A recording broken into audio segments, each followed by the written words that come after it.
Buenas, ¿cómo les va? No sé si me escuchan. Sí, sí, se escucha. Perfecto. Bueno, poca concurrencia, bueno, son 19. Eh, Arrancamos. Y de última, los que, si hay más gente que se suma, después le va a quedar la clase grabada. Ahí vi que subieron las notas del examen, no sé si las pudieron ver, si era más o menos lo que esperaban, si tienen algún comentario que quieren que pase, o alguna duda. Sí surgió una duda, no hace falta quizás que la contestes, pero en el grupo no estábamos seguros si el tema de la promoción era como suele ser en todas las materias, es decir, con promedio de 6,50 para arriba, o si, digamos, 4 y 4 llevaba un final optativo, o cómo era la mano por ese lado.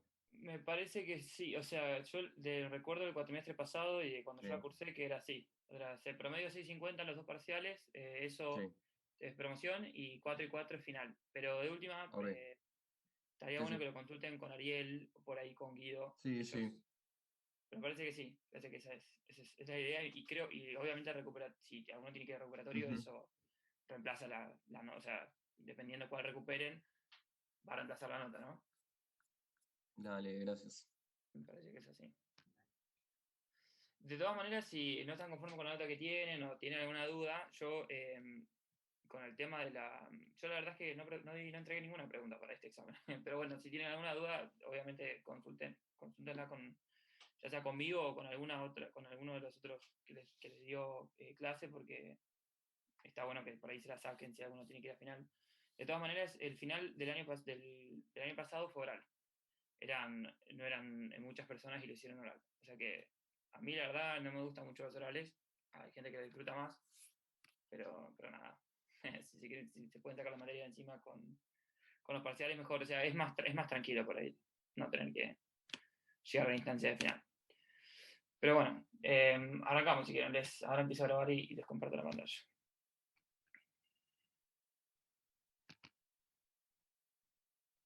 ¿Ven ahí la diapositiva que dice teórica Romer 1986? Sí, se ve. Genial. Recording in progress. Bueno, ahí nos avisó que esto se está grabando y yo o sea, no, probablemente no, me voy a dejar de compartir mi video porque suelo tener problemas de conexión por eso. Así que, bueno, arrancamos con el modelo de Romer. La idea de esta clase es usar muchos contenidos que ustedes ya vieron en el modelo acá, en el modelo de Solow, y lo que vimos lo que vieron con Guido conmigo en el modelo de Ramsey.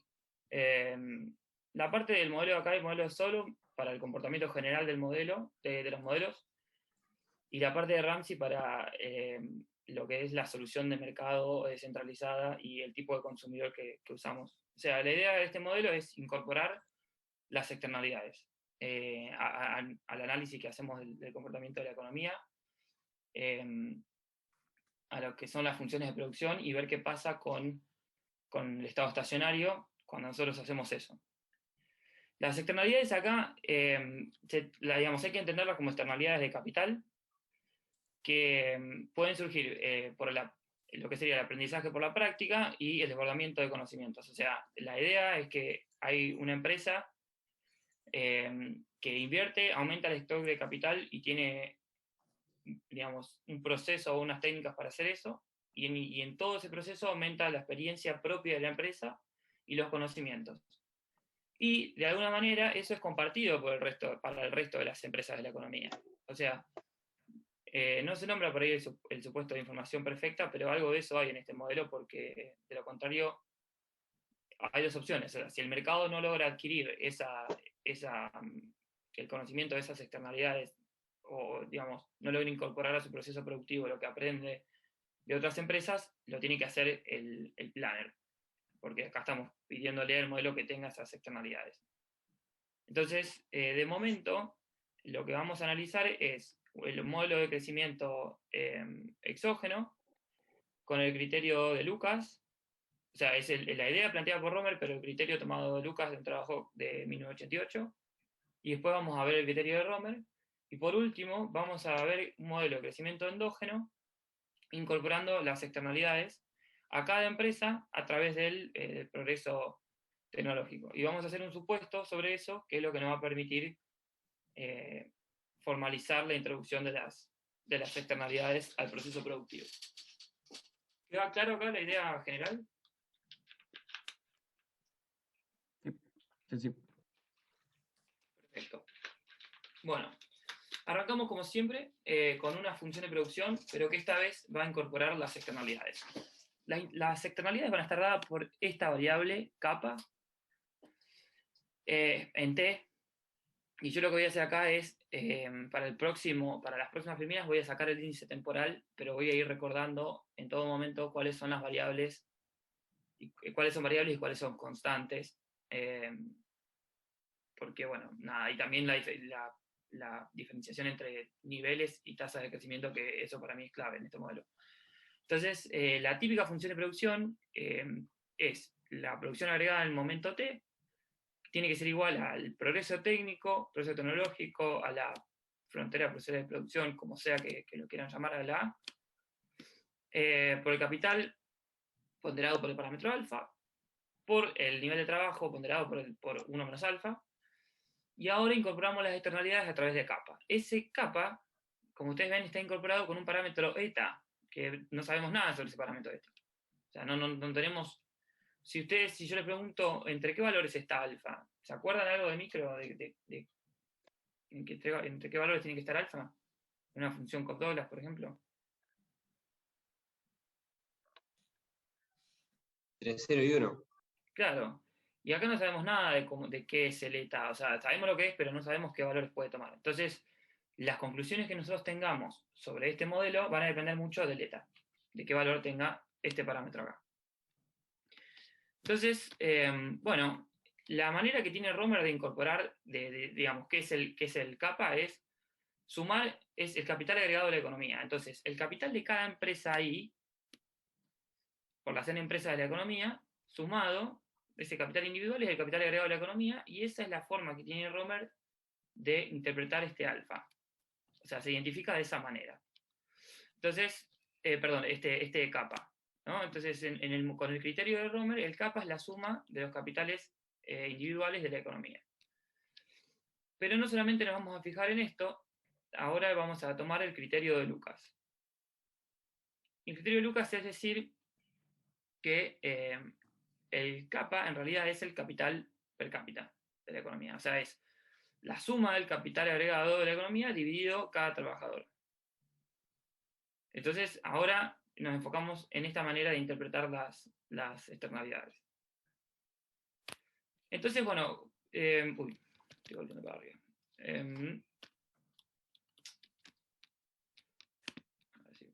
Ahí va. Bien, en la especificación del modelo empezamos con la función de producción agregada, que lo que hacemos es reemplazar el kappa de la función original por el K sobre L, y acá únicamente lo que estamos haciendo es nada, multiplicar este K a la alfa por este K a la eta, y este L a la 1 menos alfa lo dividimos por este L, esto que es, si lo miramos de manera separada, es este L acá, es 1 sobre L, todo esto a la eta, y sabemos que cualquier número, que 1 elevado a cualquier número es 1, y el L queda elevado a la eta. Entonces, si nosotros multiplicamos todo esto por el L a la 1 menos alfa, obtenemos esto acá. Y si nosotros multiplicamos los 2K, obtenemos esto acá. Entonces, lo que hacemos es, la idea para desarrollar el modelo, es meter todo esto en... espérate que lo voy a mover. Si no lo puedo sacar acá. Sí. Es meter todo esto en la ecuación fundamental de Salomón. Para llegar a eso expresamos todo esto que tenemos acá, lo dividimos todo por L, o sea, lo expresamos todo en términos per cápita, y si hacemos esa división, llegamos a esto. acá mucho yo no me voy a demorar en los pasos algebraicos porque en el resumen que les subí está hecho.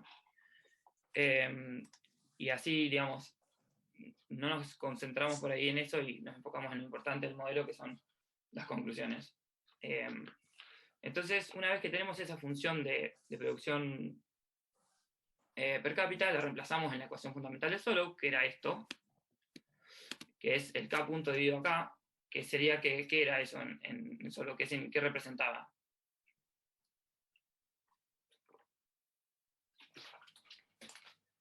El capital per cápita y la ecuación fundamental, ¿no? Claro, o sea, es el crecimiento del capital en el tiempo. ¿Se acuerdan cómo habíamos visto la trayectoria intertemporal del consumo en Ramsey? Bueno, esto es lo mismo, pero el capital. Entonces, si yo les pregunto ahora, ¿qué es esta parte de la ecuación? Tenía una representación gráfica esto. ¿Cómo la conocían en el modelo de Solow? No sé si lo vieron así.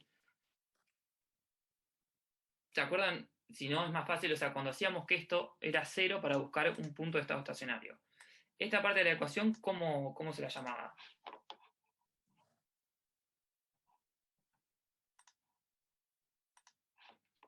¿Es el rendimiento del capital? En realidad, no, el rendimiento del capital es la productividad marginal del capital, que eso tendríamos, o sea, tenemos que hacer la derivada, en realidad, de esto con respecto a acá. Y eso nos da la productividad marginal del capital. Esto es la curva de ahorro. No sé si, o sea, capaz que no lo vieron así, cuando vieron Solow.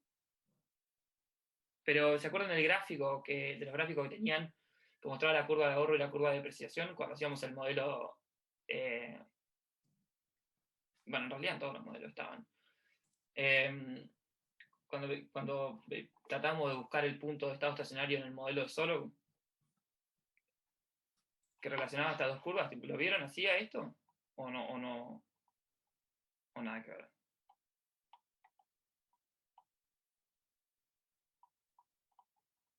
Sí, sí, lo vimos.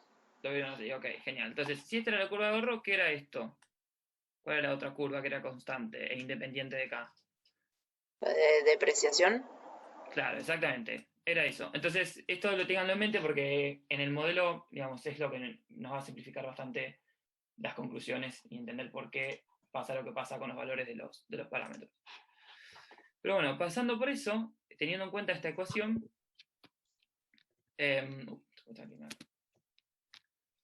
vamos a evaluar qué pasa con los valores de los parámetros. Y en particular, nos vamos a fijar en qué pasa con el valor de alfa más zeta. O sea, vamos a medir qué es lo que pasa con la suma de esos dos parámetros.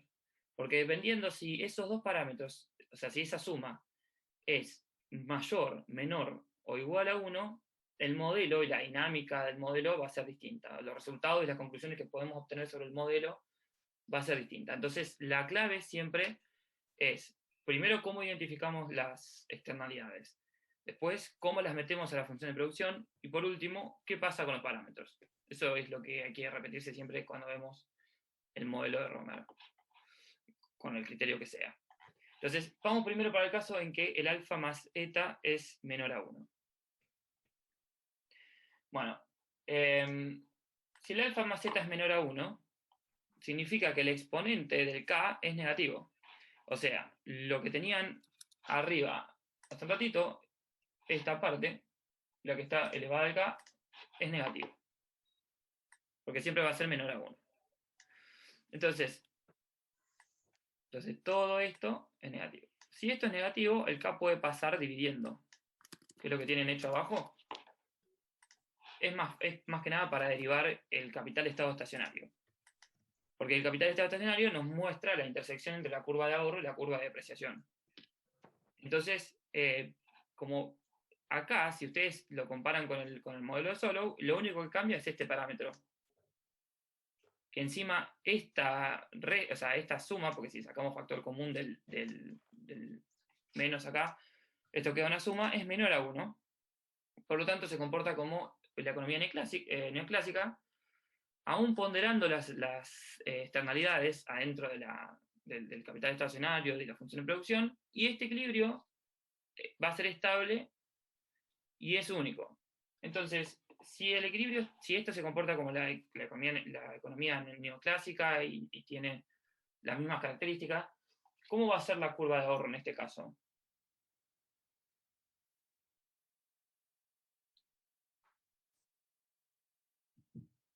Y cómo la curva de depreciación, ¿no? ¿Qué dicen? ¿Van a tener la misma forma funcional del modelo solo o no va a ser algo distinto? Con la forma funcional digo, o sea, es que es una función creciente, decreciente.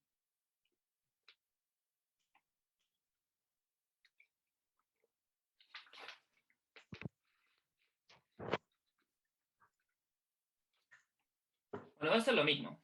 O sea, no, si todo se comporta igual y lo único que cambia es un parámetro que no la variable que tenemos en esa ecuación, la curva de depreciación y la curva de ahorro van a estar representadas en un gráfico como este. Acá me marca que mi conexión a internet es inestable. No sé si quieren que repita algo, se escuchó todo eso. Si no, vuelvo a repetir. No, Se escucha, bien. se escucha. ¿Se escuchó bien? Perfecto. Bueno, ¿qué quiere decir eso? Quiere que todo que se cumpla como en solo, básicamente es que la curva de ahorro va a tomar un valor infinito cuando k se aproxima a cero y, digamos, la función es siempre decreciente y la función se va a aproximar a cero cuando k tiene infinito. Entonces, como esto se comporta todo igual que solo, el equilibrio existe, es estable, se cumplen las condiciones que se tienen que cumplir, son las mismas conclusiones para la dinámica. Con este modelo son idénticas a las de la economía con el modelo del solo. Entonces, todas las conclusiones que nosotros teníamos del modelo del solo se cumplen para este modelo con esta especificación de los parámetros. ¿Quedó claro eso? Sí, Perfecto. Bueno, si el alfa más eta es igual a 1, todo lo que está en el denominador, en la potencia, digamos, todo lo que estaba acá, todo esto se va. O sea, se hace 0. Algo elevado a 0 es 1, entonces nos queda esta función. Esta función es la misma que la del modelo acá. Entonces, nada, todas las conclusiones del modelo acá se aplican a este modelo. Vamos a tener una tasa de crecimiento constante, que va a estar dada por esta diferencia, por la diferencia entre la curva de ahorro y la curva de depreciación. Y todo lo que viene para el modelo acá se cumple en este modelo. O sea, las conclusiones sobre cómo se comporta la dinámica en el equilibrio van a ser iguales que las que vieron en el modelo acá. O sea, incluso con la existencia de externalidades. Entonces, no sé, ustedes ya deberían haber visto el modelo acá, si no esta clase sería como... pero es exactamente lo mismo.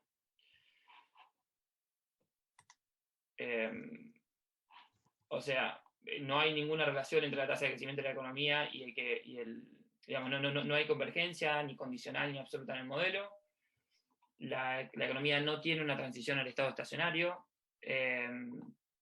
La tasa de crecimiento está dada por factores visibles, o sea, las economías con tasas de ahorro grandes van a crecer mucho, y un aumento en la tasa de ahorro provoca un aumento en la tasa de crecimiento, básicamente. O sea, si hay alguna política que quiera promover el ahorro y la inversión, no van a afectar a la tasa de crecimiento de la economía. Perdón, sí van a afectar la tasa de crecimiento de largo plazo de la economía, porque lo que hacen es agrandar la distancia entre las curvas de ahorro y depreciación. En el modelo de solo no, porque había convergencia en un estado estacionario, entonces la política por ahí para no sé, algo que aumente el ahorro o para alguna política de gobierno que promueva el ahorro va a ser, no va a afectar la tasa de crecimiento de largo plazo de la economía. Bueno, queda claro entonces que el modelo de Romer con este valor de los parámetros, que quiere decir acá que el eta es igual al 1 menos alfa. Y en esta especificación que el eta es menor al 1 menos alfa, o sea que es menor a la ponderación del capital del producto, la ponderación del capital per cápita en el producto. Y acá es exactamente igual. Eso es lo que nos están diciendo los parámetros. Y vamos a analizar, si esto queda claro, analizamos el último caso. El último caso que es Esto voy a ver si lo puedo. A ver si- voy a chequear el chat. Ok, nada por ahí. El último caso es cuando es mayor a 1. Si el alfa más z es mayor a 1, ¿qué va a pasar con esta tasa de crecimiento? ¿Qué se imagina que puede pasar con la curva de ahorro? Que sería, o cómo se imaginan que tiene que estar representada esa curva. Si esta parte que es la curva de ahorro, mantiene todo el exponente positivo. Insisto con la interpretación matemática antes que la económica, porque la económica no tiene mucho sentido. Ahora le voy a mostrar por qué, pero no tiene nada de sentido este escenario, y lo vamos a saltear para los análisis que siguen. Pero ¿por qué piensan digamos, cómo imaginan ustedes que se va a representar la curva de ahorro si el K, digamos, ese exponente del K es positivo?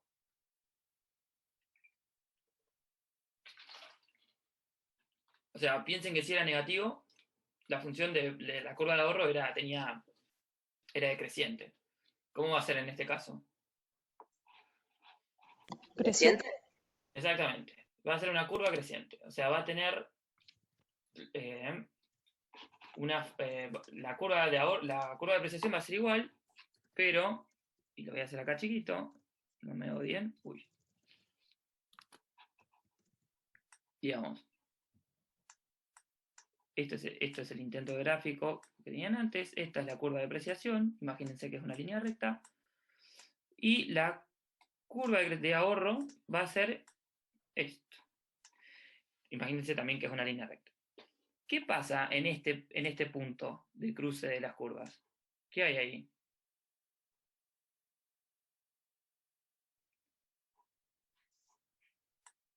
El movimiento de capital es cero. El movimiento de capital es cero. O sea, ¿existe un punto de estado estacionario en este punto?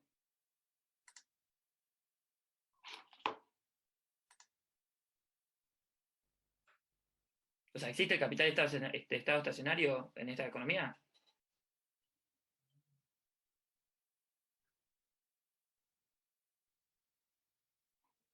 Alguno que arriesgue.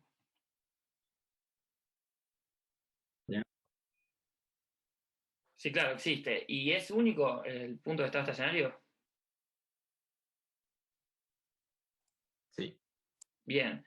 ¿Y es estable este punto de estado estacionario?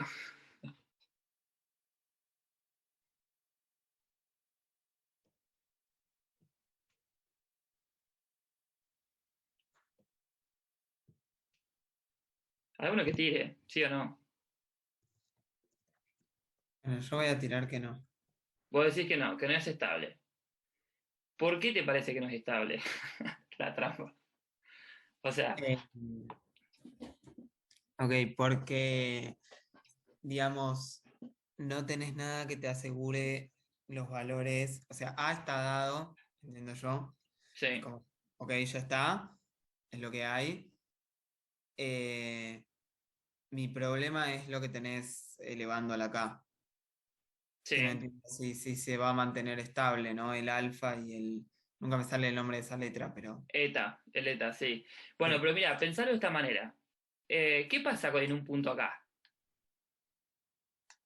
Por ejemplo, vos tenés un shock que te lleva del punto de estado estacionario bueno, imagínate que ese es el punto de estado estacionario y este es un punto nuevo capital donde el capital nuevo es más grande que el de estado estacionario, obviamente, o sea, tenés más capital. ¿Qué pasa con la curva de ahorro? O sea, a ver si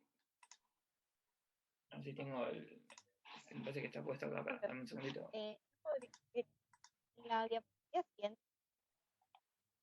creo que está el gráfico hecho y creo que el Acá. eje de acá tiene una flechita. Entonces yo entiendo que es divergente. Entonces por eso es estable. O sea, es divergente, muy bien. Muy bien el análisis gráfico. La próxima vez no le voy a subir las filminas antes de la clase. Error ahí. Pero, ok, ¿por qué? ¿Por qué crece esto? Porque, O sea,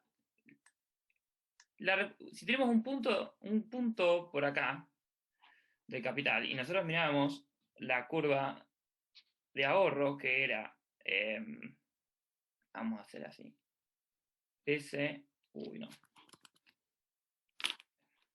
Puedo escribirle, o sea, la curva de ahorro estaba dada por S por A por K chiquita a la A, y bueno, acá les voy a escribir el nombre de las letras. Alfa más eta menos 1. Si yo tengo un puntito más de capital, y bueno, y esto es el K sombrero. Es igual a esto más, menos la curva de depreciación, que es el delta más n. Bien, en este caso, si yo tengo cualquier punto que esté por acá arriba, que la curva de ahorro es mayor a la curva de depreciación, o sea, hay una distancia entre estas dos, en este punto el capital aumenta. A diferencia de lo que pasaba en el modelo de Solow o en el modelo neoclásico, en un punto como este, como la curva era decreciente, no la voy a hacer para que no confunda, pero un punto mayor de capital provocaba una caída en el capital y una caída en la tasa de crecimiento del capital, que era esto, y eso hacía que la economía converja al estado estacionario. En este punto, el nivel de capital aumenta y aumenta la tasa de crecimiento del capital. Por acá. O sea, si aumenta la tasa de crecimiento del capital, por mayor capital, eso aumenta el nivel de capital también. Entonces, esto sigue aumentando. Y así se va a ir hasta el infinito. O sea, no hay nada que te frene con una dinámica creciente, con una función creciente de la curva de ahorro, no hay nada que frene ese crecimiento del capital. O sea, no tiene sentido económicamente esto, porque o sea, es como que si ya con un pequeño crecimiento, como instantáneamente, en el instante siguiente el capital va a ser mayor y la tasa de crecimiento del capital crece, o sea, es positiva, y así esto se va a ir hasta el infinito, no tiene ningún sentido económicamente hablar de un crecimiento infinito de la economía. O sea, hay un límite. Cualquier dato que mires te contradice ese punto. Y lo mismo pasa para el capital. Para el capital cuando decrece, o sea, cualquier punto de capital que esté más abajo del punto de estado estacionario, hace que vos tengas un nivel más chiquito de capital, eso te pega en la tasa de crecimiento, pero de manera negativa, o sea, te decrece la tasa de crecimiento de capital, y tenés en el instante siguiente un nivel de capital menor, y así seguís hasta el infinito, y es como que la economía se destruye. Esto es irreal, o sea, no existe. Es algo que no tiene sentido. Entonces, tiene sentido matemáticamente hablando, porque es cómo se comporta una función creciente, que obviamente va a tomar todos los valores entre 0 e infinito, pero no tiene sentido económicamente. Entonces este caso queda descartado, y cuando analicemos el caso, esto era con el criterio de Lucas, ahora vamos a analizarlo con el criterio de Romer, no tiene sentido analizar esto y lo vamos a descartar. ¿Queda claro entonces toda esta dinámica? No sé si quieren que vuelva a repetir.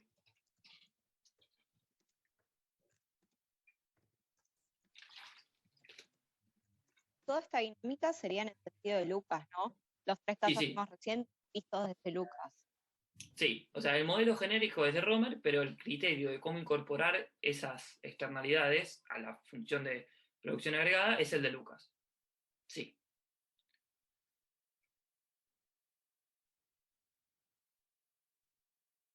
Entonces, como breve repaso es el alfa más zeta igual a 1, menor a 1 y mayor a 1. ¿Y qué pasa en cada caso? Nada más. ¿Se entendió esto? ¿Hay alguna duda hasta acá?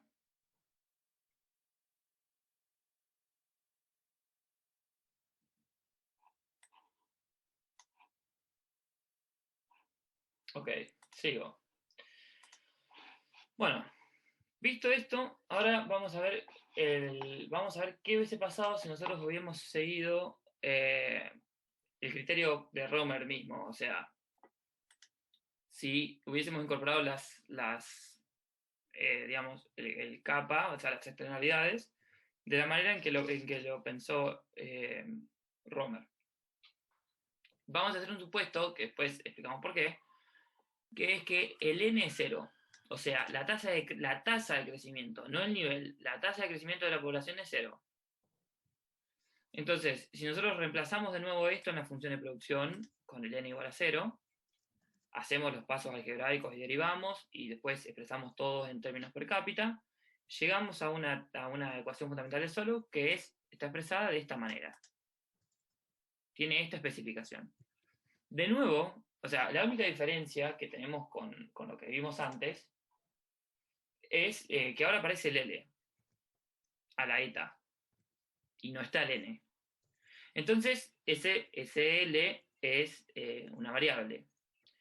Entonces, digamos, todo va a depender nuevamente de los parámetros, pero si no vamos a perder de vista el nivel poblacional, que es este L. En algunos modelos por ahí se ve L y N, o sea, el N es la tasa el nivel de población y el L es el nivel de trabajadores, pero acá el supuesto implícito que hay en todos estos modelos para que esto funcione y no hay diferencias entre ambas es que toda la población trabaja, básicamente. Este es un supuesto bastante interesante, cuestionable, que tienen estos modelos, es que el L es igual al N. Entonces, al N grande, ¿no? Al N mayúscula. Entonces, nada, el nivel de población es el L. Entonces, con esto en mente, vemos de nuevo qué pasa con los parámetros. Y es bastante simple. Si el alfa más zeta es igual a 1, la economía sigue mostrando comportamiento como el modelo acá, con la tecnología acá, pero ahora va a estar positivamente correlacionada con el nivel de población. O sea, de nuevo, acá no hay convergencia al estado estacionario. O sea, todas las conclusiones que teníamos sobre el modelo acá se mantienen, pero ahora tenemos el nivel de población, no el crecimiento de población, como algo positivo cuando analizamos la tasa de crecimiento de la economía. Esto significa, o da a introducir la idea de que las economías con mayor nivel de población van a crecer más que otras, lo cual ya presenta problemas, porque esto no es así. O sea, en los datos por lo menos hay momentos en el mundo que se observa que países con niveles de población mayores crecen más, como por ejemplo India o China, pero hay momentos en los que no. Y hay situaciones en las que no, y todo va a depender de qué consideremos que esté creciendo o que no. Pero bueno, es más o menos un poco la idea. Y lo mismo pasa si nosotros evaluamos el caso de los parámetros cuando son menor a 1. Vamos a tener una economía que se comporta como la economía neoclásica, pero esta vez incorporando el tamaño de la población. Y además, digamos, esto es lo que se conoce como el efecto de escala. O sea, eso es lo que incorporan estos modelos, que es lo que describí recién. O sea, los países con mayor nivel de población, digamos, deberían crecer más que otros. El por qué, digamos, en la literatura se hace el supuesto de que la tasa de crecimiento de la población es 0, digamos, ya los efectos de escala son cuestionables en términos de los datos, en general.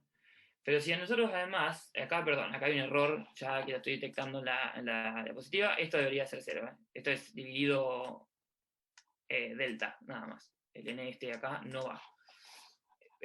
Pero si nosotros hubiésemos supuesto que el n es positivo, entonces la tasa de crecimiento de la población sería positiva, constante pero positiva, aumentaría el nivel de la población en el tiempo, o sea, la tasa de crecimiento sería cada vez mayor porque el crecimiento está aumentando, la tasa de crecimiento está aumentando porque la tasa de crecimiento poblacional está aumentando, entonces el nivel de población es cada vez mayor, y eso, digamos, presenta problemas cuando uno piensa en la tasa de crecimiento de largo plazo. Porque ¿cuál es qué es lo que, no sé si lo vieron esto con Ariel, pero lo que se suele observar en los datos respecto a la tasa de crecimiento a largo plazo de los países? ¿Qué es? O sea, ¿cuál es una observación clave sobre esa tasa de crecimiento a largo plazo?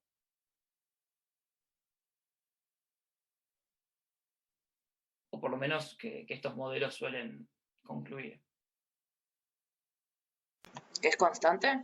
Claro, exactamente. Si nosotros suponemos que el n este es positivo, y sí, que el n este es positivo con el nivel de población que ya tiene esta especificación del modelo, estaríamos jodiendo ese supuesto, esa observación. Entonces acá lo hacen suponer que el n es 0, por ese hecho. ¿Se entendió esto? ¿Se entiende el efecto de escala?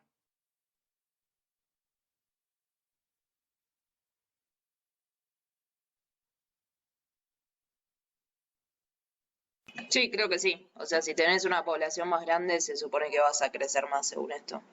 Perfecto, sí, esa es la clave. O sea, es la idea, la noción de que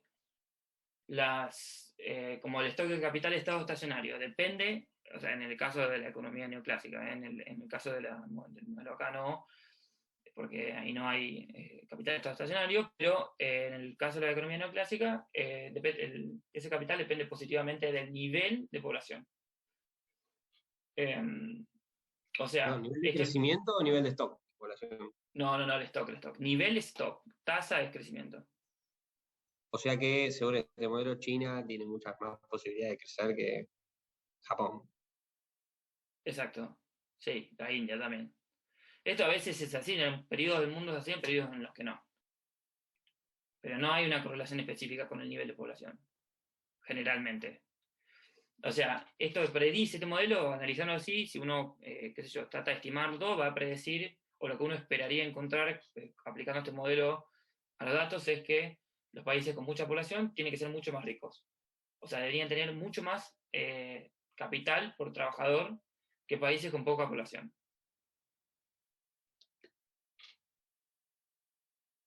O sea, y eso no se da.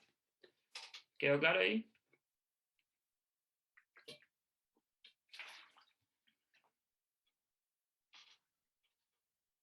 Si no, vuelvo a repetir, no tengo problema. Perdón, sí, quedó claro. Ok, genial. Bueno, ahora lo que vamos a hacer es aplicar directamente el aprendizaje por la práctica y el desbordamiento del conocimiento por empresa. Empezamos con la empresa individual. Acá lo que estábamos haciendo hasta ahora es ver en el nivel, enfocarnos más en el nivel agregado de la economía, y ahora vamos a suponer que la tecnología va a ser potenciadora del trabajo a través de un factor que va a ser el factor A, que es el nivel de tecnología, digamos. Entonces, vamos a incorporar las externalidades que existen en la economía por el aprendizaje por la práctica y el efecto de desbordamiento del conocimiento, que vamos a suponer que efectivamente se da. O sea que cuando una empresa invierte, las otras acaparan ese conocimiento que tuvo la otra empresa para invertir y ser exitosa, y la incorporan a su proceso de maximización, lo vamos a ver de esa manera, a través del factor de tecnología. Entonces, para ver eso, vamos a arrancar con una función de producción un poco distinta, que va a tener, o sea, distinta en qué sentido. Que la vemos para cada empresa primero, o sea, la empresa J, y para el momento T. O sea, esta es la función de producción individual. Entonces, en el momento T, digamos, lo que suponemos acá es que el estado de conocimiento va a ser proporcional al nivel de capital, al stock de capital, y con una función de producción Cobb-Douglas, esta especificación se transforma en esta que está acá, que es el nivel de capital, digamos, el nivel de capital agregado de la economía, porque acá, si bien partimos de la empresa J, lo agregamos, entonces el nivel de capital agregado de la economía, por capa a la 1 menos alfa, por L, y todo, perdón, por capa por L a la 1 menos alfa. Y digamos, lo que cambió acá es que el A está jugando un proceso que antes no, porque fíjense que el A está multiplicando directamente, es un factor que está relacionado como potenciador del trabajo, en este caso. ¿Qué es ese A o ese kappa? O sea, digamos, en esta especificación es que el estado de conocimiento de la economía crece de manera paralela o de igual manera a nivel de inversión. O sea, la variación, que sería la variación de la tecnología o del estado de conocimiento, que es A punto, es igual a kappa T, o de otra forma, es el A, digamos, el nivel de tecnología es igual a la suma integral desde menos infinito hasta S, del nivel de inversión, y esto es igual al kappa. Acá la integral esta en realidad es para entender qué es que está dado, o sea, con el nivel de inversión, pero no vamos a ver integrales en esta parte, o sea, nada más que para esto. Entonces, directamente, la variación del kappa es igual a la variación, o sea, la variación de las externalidades en el tiempo es exactamente igual o paralela al estado de conocimientos, que esto a su vez es a la variación de la inversión, es igual. Entonces, obtenemos esta función de producción. En esta nos vamos a enfocar en esta parte del modelo. O sea, la diferencia acá, lo clave, es que el kappa se incorpora a través del proceso, del estado de conocimientos, digamos, que a su vez es igual a la cantidad total de inversión. Entonces, si hay alguna pregunta teórica en el examen que pregunta a qué es igual la cantidad total de inversión en el modelo de Romer, bueno, ustedes ya lo saben, por esto que acabamos de hablar. Entonces, con esta especificación, borramos los subíndices y observamos que, en este caso, la función de producción tiene rendimientos constantes de escala cuando el kappa es constante. Pero ahora, si cada productor aumenta el capital individual, entonces el kappa va a aumentar en la misma medida, porque acá seguimos con el criterio de Romer, en donde el kappa es la suma de todo el estudio de capital individual. Entonces, como hay rendimientos constantes de capital a nivel agregado, esto hace que el crecimiento sea endógeno. O sea, acá se endogeniza el crecimiento a través de la incorporación de externalidades y que, digamos, la vuelta de tuerca adicional de esto, que esas externalidades son iguales al proceso tecnológico. En la medida en que las empresas hacen inversión y usan una determinada tecnología, esto trae externalidades para las otras empresas. ¿Quedó claro esto?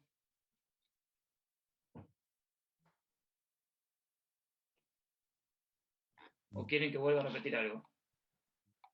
¿Puedes repetir, por favor, cómo es que se endogeniza el crecimiento? O sea, eso Claro, solo. el crecimiento se No entendí endogeniza. nada. Claro, a diferencia de antes, esto era una cosa exógena, era una A. No sé si te acordás de la función anterior. Acá es exactamente igual a la externalidad. Entonces, el crecimiento es endógeno porque las empresas endogenizan esa externalidad a su función, a su producción, con ese progreso, con el progreso tecnológico. ¿Sí?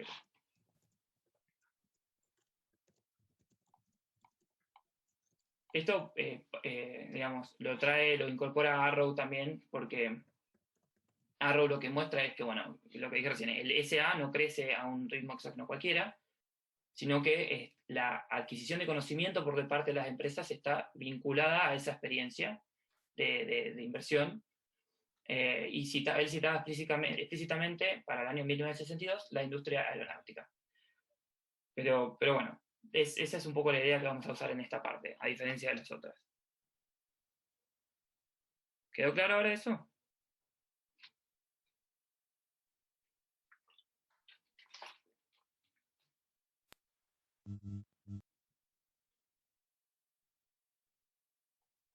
Ok, supongo que sí. Si no, me paran y vuelvo a repetir algo o explicarlo de manera distinta. ¿Sí?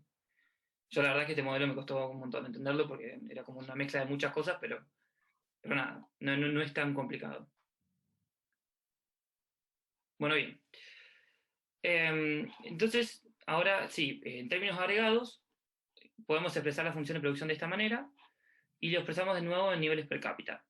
De nuevo, todos los pasos algebraicos se los paso resueltos y si no llega hasta alguno en los apuntes que le subo o que le subí, mando un mail y se los hago, no tengo problema. Pero no es tan clave, sí, más vale que se acuerden cuáles son las experiencias, las ecuaciones. Entonces, no sé si se acuerdan del modelo de Ramsey, cuando planteaban que el R más delta era igual a la productividad marginal del capital. ¿Se acuerdan de eso cuando hacían todo el proceso de maximización de las empresas? Cuando encontraban la solución de mercado.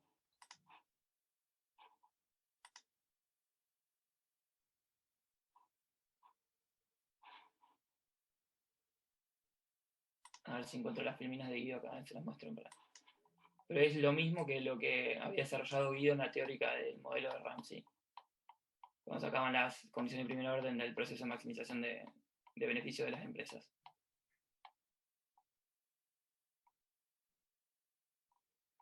A ver.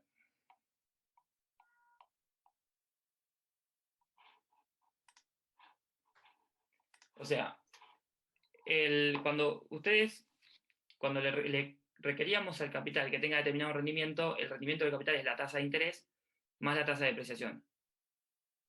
Y ese rendimiento de capital era igual a la productividad marginal del capital. No sé si eso también lo requieren las condiciones de nada. ¿No se acuerdan de eso? Sí, sí. Ok. Bueno, eso es lo que estamos viendo representado acá. ¿Qué hacemos? O sea, nosotros simplemente con las condiciones de primer orden del proceso de maximización de beneficio de las empresas, sabemos que la productividad marginal del capital es igual a la tasa de interés real o nominal, no sé, creo que eso no cambiaba mucho la cuestión acá, pero digamos la tasa de interés y la tasa de depreciación. Y la productividad marginal del capital es la derivada de esta función, o sea, de la función de producción respecto de K. Entonces, hacen esa derivada y le igualan a la tasa de interés más la depreciación y obtienen esta identidad que tenemos acá. Guido creo que hasta les mencionó que las cuestiones de arbitraje y demás no son tan relevantes en esta parte, pero bueno, es la manera que tenemos de encontrar la solución del mercado para este modelo. Estamos buscando la tasa de crecimiento de la economía en este caso, ¿no? Es esencialmente eso. O sea, la restricción del presupuesto requiere esto que vemos acá. Entonces, esta ecuación simplemente nos dice de nuevo que la tasa de interés más la tasa de depreciación tiene que ser igual a la productividad marginal del capital, pero que incluya las externalidades que están incluidas a través de este término que tenemos acá.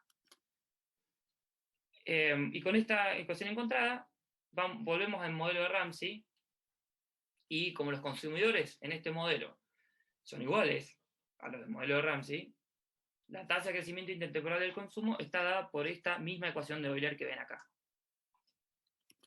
Es exactamente la misma que en el modelo anterior. O sea, eso no cambia. Entonces, esta tasa R que ven acá, la tasa de interés, tanto para los consumidores como para los productores es la misma.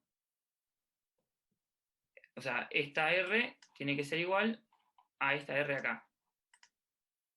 Y si eso es posible, entonces puedo reemplazar directamente, o sea, puedo pasar el delta restando a este lado, ¿no? Lo pasamos para este lado restando, y reemplazo ese R en la tasa intertemporal, la tasa de crecimiento intertemporal del consumo. Y me queda esta trayectoria del consumo en el tiempo. ¿Se entendió acá en lo que hice? Pedro, Sí. una pregunta. No entiendo de dónde sale el sigma que queda abajo. ¿Este? No, o sea, el que está al lado del rho es. Perdón, el delta este. El delta, perdón, sí. El delta es porque vos en uy, dame un segundo. En esta igualdad, yo lo que hice fue, digamos, la forma de entenderlo es, Ah, ahí entendí. o sea, esto pasa por acá, Sí, ahí lo vi. restando, ok. Genial. Y como la tasa de interés tiene que ser igual en ambos casos, esa tasa de interés la puedo despejar en esta ecuación. Y obtengo, la trayectoria intertemporal del consumo. Que fíjense que es bastante parecida a la trayectoria intertemporal del consumo que habíamos visto en la práctica de Ramsey, en la teoría, solo que ahora incluye las externalidades a través de este capa. Todo esto lo hacemos para encontrar la tasa de crecimiento de la economía. Eso es la razón por la cual acá estamos haciendo un proceso de maximización de las empresas idéntico al de Ramsey, y lo único que cambia acá es la utilización de las externalidades. Y bueno, de esta ecuación, lo que tenemos que recordar es que este kappa, si bien está dado para las empresas, o sea, digamos, es una cosa exógena para las empresas, el K, o sea, el stock de capital agregado, el K grande, de mayúscula, es igual a la suma de la individual de los stocks de capitales de todas las empresas que hay en la economía, que es el criterio de Romer. Entonces, de nuevo, lo que habíamos dicho antes, que el kappa es igual a L por K chiquita. Si K chiquita es K sobre L, L por K chiquita es K, ¿no? ¿Se entiende eso? O sea, K chiquita es el capital per cápita. Capital per cápita es K grande dividido L, paso el L que tendría que estar dividiendo el capital, lo paso multiplicando para este lado, y me queda que el kappa es igual a L por K chiquita. ¿Quedó claro ahí?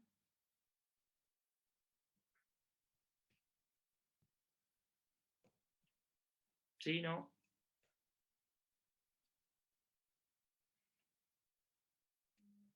Sí, Ok, genial. Esto lo reemplazo en la función que habíamos encontrado antes, en esta. Esta es C.dividido-C. Reemplazo este kappa, lo reemplazo en esa ecuación y llego a esta expresión. La trayectoria intertemporal del consumo, que es la tasa de crecimiento del consumo, depende de qué? Depende del nivel de población de las economías, que es este L, y de los parámetros que ya conocíamos. El tita, el alfa, el rho y el delta. Que, bueno, sí, me imagino, esto se acuerdan que medía la magnitud o de cómo los agentes suavizaban el consumo. El rho es la tasa de impaciencia, el delta la depreciación del capital, el alfa es la ponderación, en este caso, del trabajo en el producto, y esto es el nivel, no la tasa, el nivel de población de las economías. Y bueno, entonces esta tasa de crecimiento es constante, porque L es una constante. O sea, es un nivel, no es una tasa de variación. ¿Se entiende ese punto?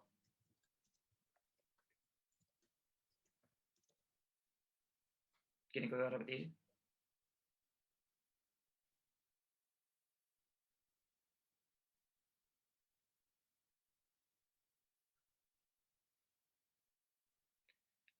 Ok. Bueno, si no entendieron algo, me paran y vuelvo.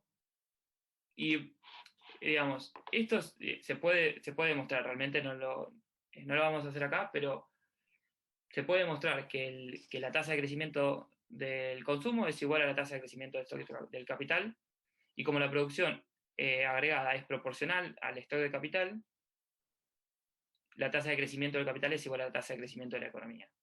Y si todas las tasas de crecimiento son iguales, lo mismo que en el modelo acá, la tasa de crecimiento de la economía es igual a todas las tasas o sea, toda la economía crece a la misma tasa gamma. Entonces este modelo no tiene ninguna transición dinámica. ¿Ok?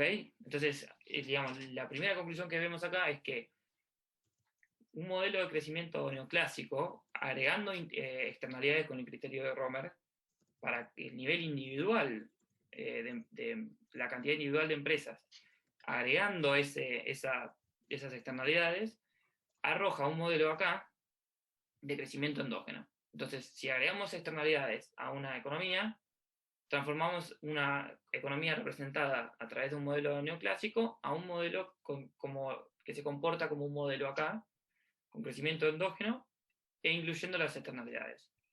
Y esto nos muestra que, además, digamos, ¿qué significa incluir las externalidades en un modelo de estas características?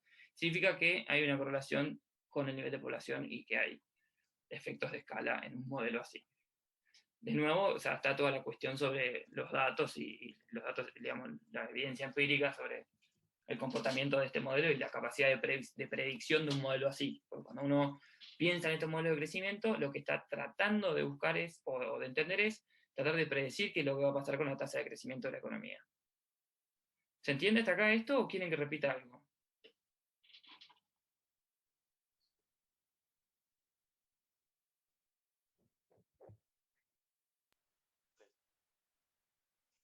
¿Estamos todos bien?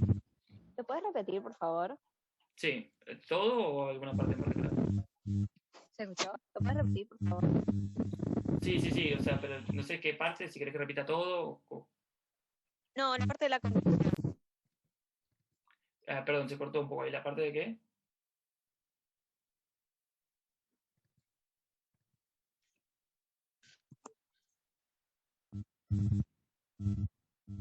A ver, ahí se escucha. Creo que la parte de la conclusión. Lo último que dijiste recién de las elasticidades y todo eso. No, digo, digamos, agregando externalidades a un modelo de crecimiento neoclásico o que pareciera tener una característica de comportamiento neoclásico a través del progreso tecnológico, o sea, que esas externalidades se endogenicen el crecimiento a través del proceso tecnológico, nos permite llegar desde ese modelo de crecimiento neoclásico a un modelo que se comporta como el modelo acá. Este modelo acá, que no tiene una transición dinámica de ningún tipo, como vieron en la forma genérica del modelo acá hace un par de clases, o no me acuerdo si la clase pasada, ahora incorpora esas externalidades y eso, la implicancia que tiene en el modelo, es el nivel de la población. O sea, la tasa de crecimiento de la economía, que es igual a la tasa de crecimiento del capital, que es igual a la tasa de crecimiento del producto y a la tasa de crecimiento del consumo, ahora depende positivamente del nivel de población, no la tasa de crecimiento de la población, del nivel de población de cada economía.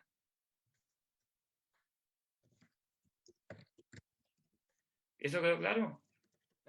Perdón, ¿puedo hacer una consulta? Es que estamos en economía cerrada, ¿no? Obviamente. Sí, Pero estamos en economía cerrada. sí, pero digo, armás todo este modelo y está muy bueno y creo que te vengo siguiendo, aunque tal vez me perdí un poco al final, pero Ujú. abrís la economía y ya fue, porque digo, puedo vender para que consuman afuera y todo el crecimiento se me desbalanceó. Perdón, tal vez lo estoy pensando muy... Nada, no tiene nada que ver con el modelo, perdón, me iba a ir para... Está bien, está bien, sí, No, obviamente. está bien, está bien. O sea, todos Le estos estoy modelos pidiendo lo que cosas vieron. al modelo que no supone estoy mal yo, no el modelo. No, está bien, está bien. Disculpame. O sea, hay toda una rama que propone levantar modelos, y está bien. Sí, obviamente, o sea, completamente de acuerdo, probablemente el efecto que tenga abrir la economía en estos modelos va a estar capturado por la tasa de interés, porque ahí vas a tener que empezar a jugar primero con la tasa de interés interna y externa, los volúmenes de comercio, y sí. Lo que pasa es que por ahí confunde, porque yo hablo de que estoy comparando economías, pero como si es un modelo de economía cerrada, pero vos mirás este modelito, lo mirás para cada economía aislada, ¿no es cierto? Supones que no hay, qué sé yo, que no te interesa ver las interacciones que hay entre cada economía, que es lo que sería abrir la economía, sino que agarrás la tasa de crecimiento de India, de China, de Estados Unidos, que yo, y decís, bueno, según este modelo, si yo calibro, porque esto, digamos, esta cosa teórica que se ve acá, la forma de calibrarlo es, bueno, vos te pasa, no sé, un lenguaje de programación, qué sé yo, agarras MATLAB, agarras Python, esto se puede calibrar en un modelo a través de Python, y agarras y estimás los valores de los parámetros, explicitas las ecuaciones de comportamiento, como por ejemplo la tasa de variación del capital, la tasa de, perdón, sí, de evolución intertemporal del capital, o la ecuación fundamental solo, que sería esto, las especificás, en este caso serían todas iguales, y corres el modelito con los datos que vos obtuviste de los parámetros. Y eso en teoría, o sea, este modelo en la teoría debería predecir que el resultado que vos obtengas de esa trayectoria hacia el equilibrio de estado estacionario es que para los datos de distintos países, esos países deberían crecer más cuanto mayor sea, o deberían ser más ricos, si querés, cuanto mayor sea su nivel de población. Eso es lo único que te dice este modelo, que debería decirte este modelo si vos en un momento lo calibrás y lo decís. Pero, y lo estimás, lo evaluás. Pero más que eso, no. O sea, y no abrimos la economía. La parte de economía abierta va a venir un toque más adelante. Si no me equivoco. Te van a ver con Guido, me parece. ¿Pero se entendió más o menos la lógica de estos modelitos de economía encerrada?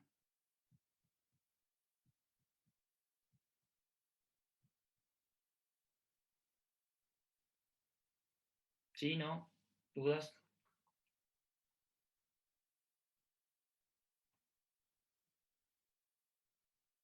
Ok. Genial. Sí, Acá estamos bien. Bárbaro. No es tan rebuscado realmente, no es tan complicado. Tengo algunas preguntas de parcial sobre esto, así que se las voy a subir al Drive. A ver si, o sea, para que tenga más o menos referencia a qué se le puede preguntar, pero esto no es tan complejo si uno como que se acuerda más o menos de diferenciar cada cosa que es.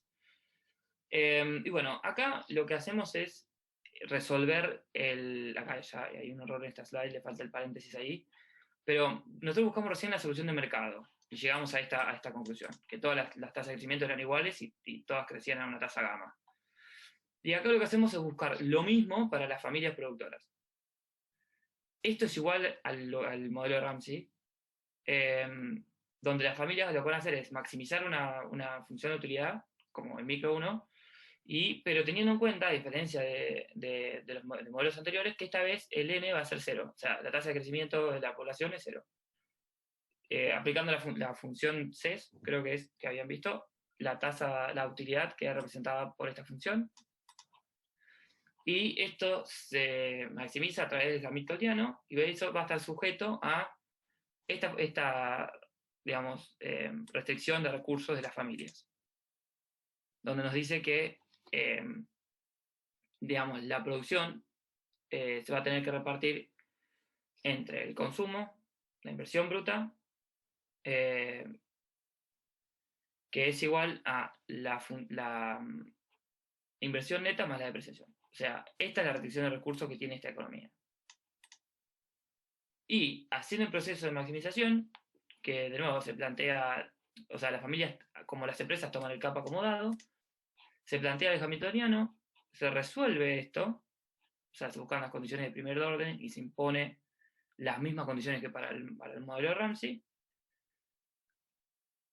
y esta solución arroja la misma solución que la solución de mercado. Por eso tampoco no nos enfocamos acá. O sea, es lo mismo. Las familias productoras, cuando resuelven sus problemas de maximización, llegan al mismo resultado que la solución de mercado. Eso es con lo único con lo que se tienen que quedar en este modelo, sobre este tema de las familias productoras. O sea, en este modelo, la solución de las familias productoras, la solución de mercado o la solución descentralizada dan lo mismo y son equivalentes y son sinónimos. O sea, generalmente se suele diferenciar entre la solución descentralizada y la solución centralizada o del planner, que es lo que vamos a ver ahora. Lo vamos a ver muy por arriba también, porque esto, digamos, generalmente queda para que lo vean ustedes, pero yo se los nombro para que más o menos tengan la idea, y después leyendo la bibliografía y bueno, los apuntes que les subo lo pueden desarrollar si quieren. Pero lo que vamos a hacer ahora es, ustedes fíjense esta tasa de crecimiento que ven acá. La pregunta que nos hacemos para ver, o sea, ¿por qué necesitamos que haya un planner? Un planner, un planificador central, es lo mismo que suponer la existencia de gobierno. O sea, ¿vieron algo de meter al gobierno en estos modelos? ¿Tuvieron alguna clase con gobierno ya o no?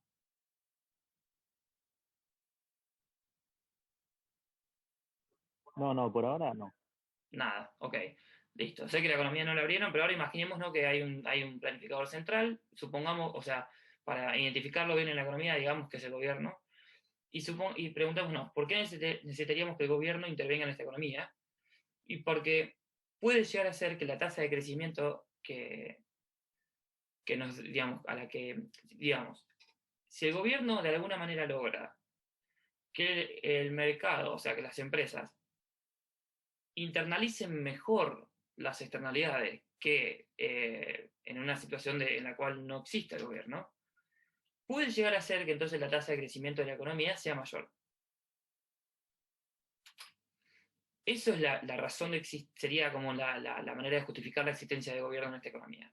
El supuesto clave que está ahí es que el gobierno es capaz, o sea, y tiene los recursos y de alguna manera puede internalizar toda la información que hay en la economía e inyectarla digamos, asignarla de manera eficiente en el funcionamiento del mercado.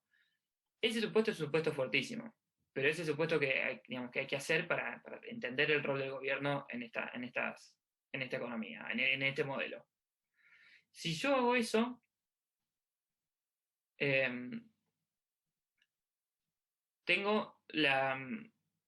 llego a esta solución.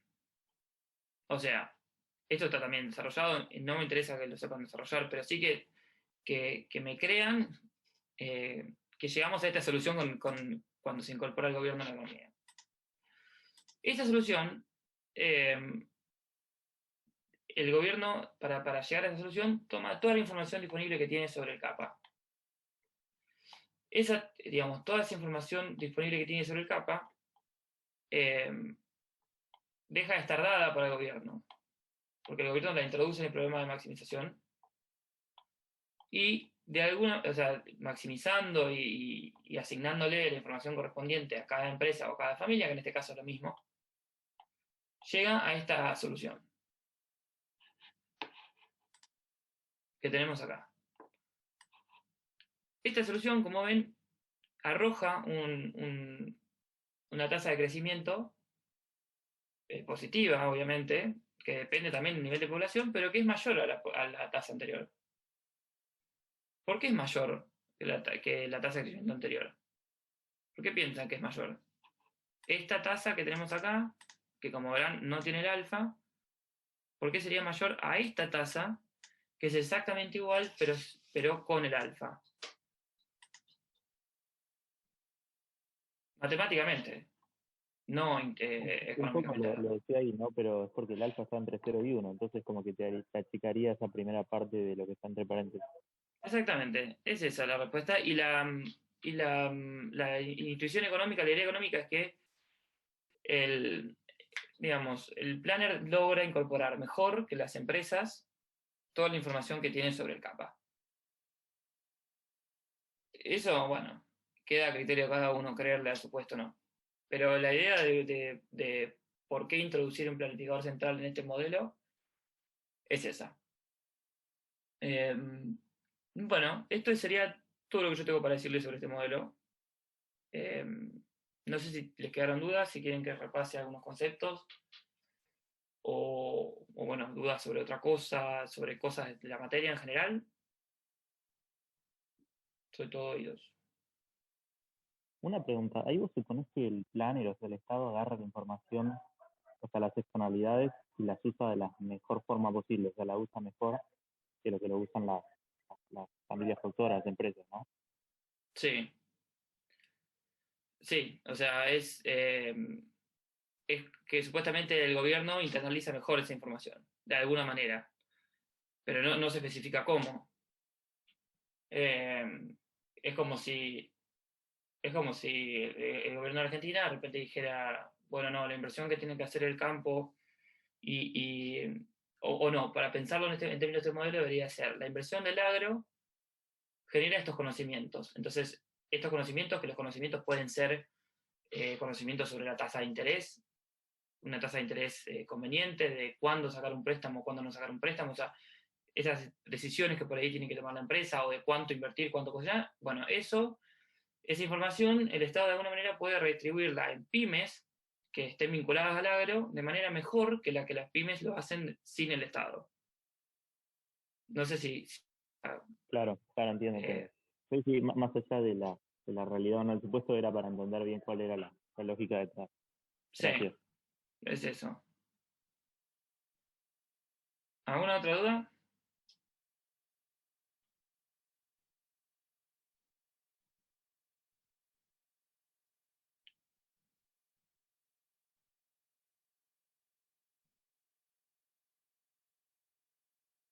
Bueno, no, si no hay dudas, por mí cortamos acá. Y que esta creo que es la última clase que la tengo conmigo. Yo ya después no les doy más nada, salvo que me pida Ariel algo, hasta acá llego. Si cualquier duda, observación que tengan de acá al parcial, por favor, mándenme mails, yo no tengo ningún problema. Si tienen algún problema con otros temas de la materia también, si tienen dudas sobre el parcial que les tomaron, si les parece que algo está injusto, está mal tomado, está mal dado, no tengo problema en responder esos mails también, así que mándenmelos. Y bueno, ahora termino de descargar esta clase y se la subo, y esta vez les prometo que va a ser antes que bueno, con más anticipación que lo que subí lo del modelo de Ramsey. Les pido disculpas por eso. Pero bueno, nada. Por mí terminamos acá. Dale, muchas gracias, Pedro. Chao, muchas gracias. Gracias. Luego. Gracias, chao. Adiós. Recording stopped.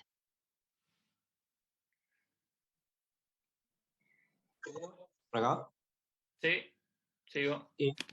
Vos sabés que hoy cuando dieron las notas del examen, ahí me pusieron ausente. A ver. Lo Dame un que segundo. aprendí, dale. Espérate que abro el PDF. Es el que colgar acá está en el grupo.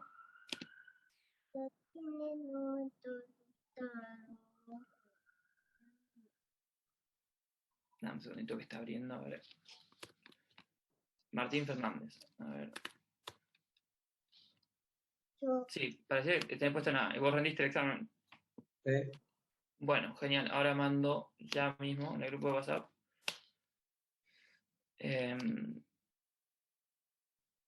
Sí, a ver, yo me senté adelante y todo. De hecho, cuando estaba por entregar,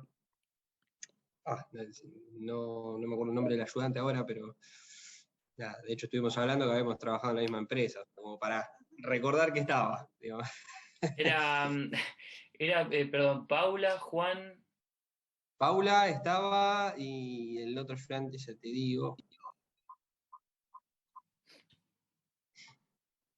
Puede ser el que publicó, que buscaba un. El que No. publicó. Ah, ok. No. Guido Lorenzo. Ah, Guido. Ok. Guido es otro de los profesores, pero ya. Bueno. Ya le. O sea, con Guido estuve hablando que habíamos trabajado en la misma empresa, básicamente. Y te clavó un ¿Qué docente. te va a acordar? No, tremendo Guido, una cosa de loco. Y capaz me hizo No. Ahora mando. Perdón, tu registro es 861678. Correcto. Polémico. Ahora le digo. No te preocupes. Saludos. Que estén bien, buen fin de chao. Pedro, ¿te puedo hacer una consulta? Sí, decime. Discúlpame, yo había entrado por la computadora y no sé por qué entraba con el nombre de Ángeles, que es mi hija, por eso Okay. no podía. No Por eso volví a entrar por acá. Pero, digamos, ahí vi las notas, qué sé yo.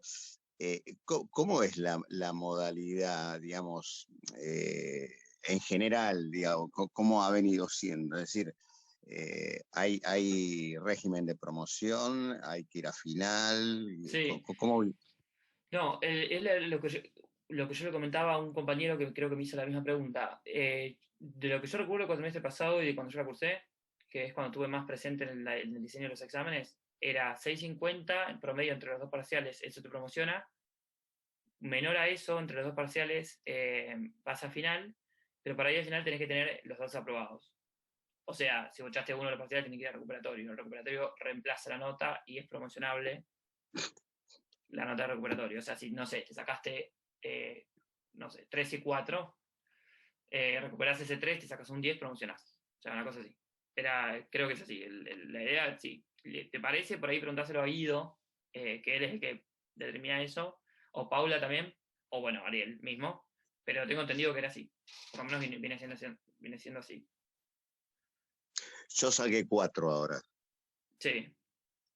Mira, meterle para el segundo parcial, o sea, tratar de llegar, no sé, a un 6.50, a un 7, y de última recuperarse 4 en el recuperatorio. Eso creo que se puede. Ah, ¿puedo levantar el recuperatorio? Sí, según tengo entendido yo, sí. De hecho, hubo gente en el curso, cuando yo la cursé, que lo hizo. Pero mantenete, o sea, comunicado con el curso en general. Yo paso el mensaje, si querés que pase algún mensaje, pero esto, o sea, no sé, después del segundo parcial, después que tengas el segundo parcial, dependiendo la condición en la que quedes, si querés hacer eso, háblalo con Guido. O sea, si vos querés recuperar para tratar de promocionar, háblalo con Guido. Pero me parece que se puede hacer eso. Bueno, y la otra suposición, suponete que, no sé, por decirte que saque 4 y 6 o no llega al nivel de promoción. Ahí que vas a final. Sí, pasa un final regular, digamos. Ese final, creo que fue el año pasado, me parece que fue el año pasado, había sido oral. Con preguntas no tan rebuscadas. O sea, está todo dentro de lo que se dan clases generalmente dentro de ese final. En el remanente ya no, el remanente te puede preguntar cosas de la bibliografía que no se hayan podido cubrir en la clase, por eso yo digo que si vas a final, rendilo cuanto antes. Pero yo participé en ese examen oral y no me pareció algo tan loco las preguntas que se hicieron, no me parecieron preguntas ni capciosas ni rebuscadas. Yo tuve un examen oral de crecimiento de dinero, crédito y bancos y me mató ese examen oral. O sea, me aprobé raspando, pero esto no me pareció así, digamos. Pero la modalidad es final oral, no final escrito. Eso fue el año pasado. No sabría decirte exactamente este año. Ah, bueno. Pero yo para que lo contemples. O sea, porque creo que el otro año había sido escrito y tal vez tenga mucho que ver con la cantidad de gente que vaya al final. Ah, está bien. También ten en cuenta que el año pasado era todo virtual, no era híbrido, entonces no sé cómo será en este caso, pero preguntáselo más vale a Guido. Dale, buenísimo. Te agradezco mucho. No hay ningún problema. Bueno, un abrazo y gracias. Abrazo, buen fin de semana a todos. Igualmente, gracias.